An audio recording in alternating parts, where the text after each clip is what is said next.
ఆ అబ్బాయి తన భార్య దగ్గరకు వచ్చి, నాకు ఈరోజు అమ్మను మరియు తమ్ముడిని కలవాలని చాలా మనసుగా ఉంది, అందుకే ఈ రాత్రి వారిని విందుకి పిలుద్దామనుకుంటున్నాను అని అంటాడు.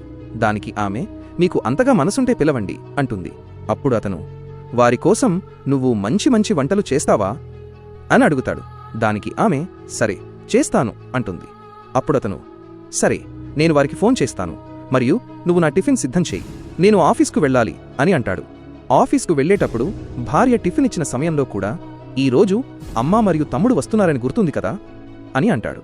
దానికి ఆమె, నాకు గుర్తుంది, నేను తయారు చేస్తాను, నువ్వు వెళ్ళు అంటుంది.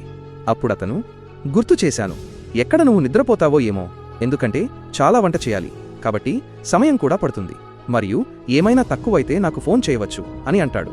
దానికి ఆమె సరే అంటుంది, మరియు అతను వెళ్ళిపోతాడు. కొద్దిసేపటి తర్వాత భర్త ఇంటికి తిరిగి వచ్చి వంటగదిలో చూస్తే సామాను అంతా అలాగే చెల్లాచెదురుగా పడి ఉంటుంది.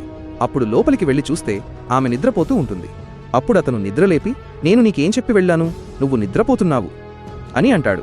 దానికి ఆమె, నాకు తెలియకుండానే నిద్రపట్టింది, మరియు ఏమైనా మీ అమ్మ మరియు తమ్ముడే కదా వస్తున్నారు, అతిథులు కాదు, 10 నిమిషాలు సమయం ఇవ్వు, నేను పప్పు అన్నం చేసేస్తాను అంటుంది. అప్పుడు ఆ తర్వాత ఏం జరిగిందో చూసే ముందు, ఆగునైనా నన్ను చూసి విస్మరించకు, లేకపోతే నీకు చెడు సమయం వస్తుంది.